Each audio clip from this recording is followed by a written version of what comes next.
Kamana nya. Nyarawila. Jopiny ndi penjo mag adani kama jopiny penjo mang'eny anya. Wabire jopiny, wabiro. Watemo maore. Aparo ni wach mar jowa biro wuok sama ng'ato osewito ngimane. Aparo ni en gima onego bed ni wawacho no onego bed. Nikech iyudo ka sama ng'ato tuo kata konyisi tiwinjo kiwacho ni piny tek to sechege monego bed ni reso ngima ng'ato. To sama mosewewa tiyudo ka kata joma nyocha kiaye be koro chopo koro jite nitiere kanyo kendo ji nitiere kendo gisolo. Koro apani patano nyaka waloki. Wa value liel molo ngima mar dhano. Wachak gi ngima mar dhano mokwongo makata ka koro idhi e liel tiwacho ni ne watemo. Ten mana ni ne en wach mar Nyasaye. Aparo no ni walok patan mana kaka janeno no wacho. Machielo wach mar impeachment. Adieri en ni kama jogi ochope it's irreconcilable. Manyiso ni Rigathi Gachagua gi William Ruto ok nyal tiyo kamoro achiel. Temo mineno ka Rigathi osebet ka golo duk mar jatende mondo wache ni gik mugoya gi kata jatenda be timang'owa timoge. Koro doho to kata kodhiye gima biro bet niya doho be nyaka ng'i wacho ga ni kata king'iyo the law to nyaka ng'i environment be mondo ing'i ni to kama koro wachopeni kata ka doho di wach mana sani no dong e office odhi tiyo nang'o gi jatende. To kata ni neno kata National Assembly kaka wajumbe no wuoyo. Kadi doho wacho ni mondo koro dong, wajumbe gi odhi keto kanye. Ka Senate be wacho ni mondo dhi, to doho dogo wacho ni timang'o pod odong. Sirikande ni dhi bedo nade. Nikech ji ariyo gi en presidency.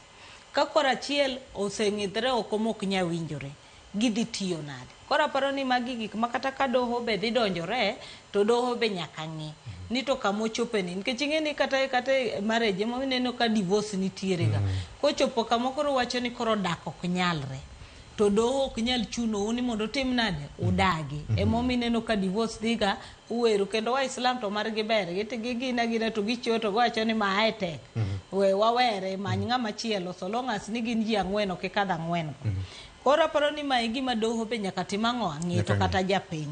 Then ni neno ka joneno bo wuoyo wach mar hostility.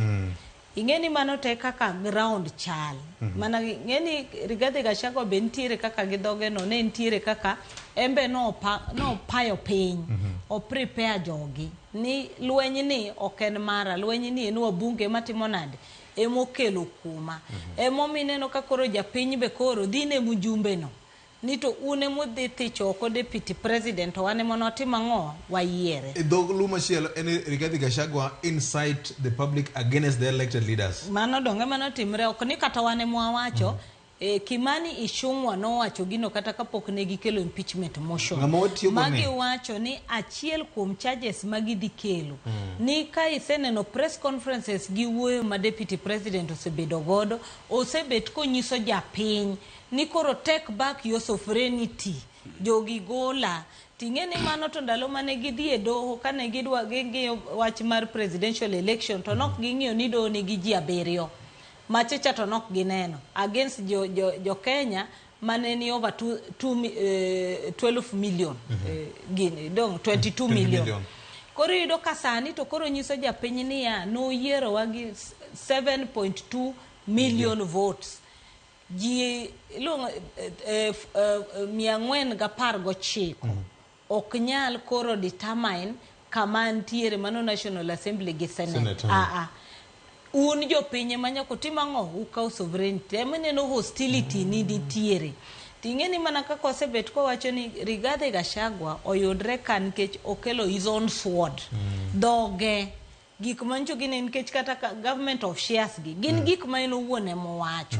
Wach mar usiguse mlima en owuon emo timang'o en emo wacho. Wach mar one man one shilling one vote en owuon emo timang'o en mo wacho. Koro yudo ka gigi te kaka king'iyo to gin weche ne en owuon. Addressing mano address godo piny June tarik 26 a day after bridge mar parliament no wuoyo ka jatende no se wuoyo kendo kanye manineno kodhi mogoyo nyaka NIS boss mo wacho ni ng'ama incompetent mane junior officer moko nego be niti mang'owa nitiere office kanyo. Koro mae ma wajumbe wacho ni kata de bed mana ni tek nade magi gik madino dhi to bet gi jatende to nyiso jatende ni koro kaka an second in command nitiere weche moko mok okane kati mang'o kadonjo maber wanyalo loso nade ni neno kata wajumbe moko wacho ni kane wuotho dhi Nyanza manche gin gi William Ruto Nyanza ni winjo ko wacho ni koro se wuotha ahinya koro duoga ng'owa Nairobi koro ido kama gi weche ma wajumbe kore masani golo ni magi gik motima ng'o okelo Rigathi Gachagua kama entiere koro en ng'ami wacho ni ochuore gi his own sword temane koro kadine bed ni ber kendo mana ka ginjo ka Fredo wacho ni last week press conference manoluongo cha press conference no dino rito odhi owuogi wajumbe ni neno ko penjo mabe ni ng'ato wacho ni resign to ni neno nyiero kit nyiero manogolo maninjo ka wajumbe wacho ni kata gi nyiero no neno ka onge kodgi gi haja nyoro kanene kanisa ni winjo ko wacho mabe ni en koro wene doho emong'e ni bro timo ang'o affair trial manyiso ni kamochung'e ong'e ni ose thire oko gi Senate ma ok apar ni ong'e ni nitiere ni onge kanyo odhi as a formality to en kanyo dhi formality nikech en step midhiye lakini en ong'e ni keno ne ni kanye e doho dibende omakore e doho kanya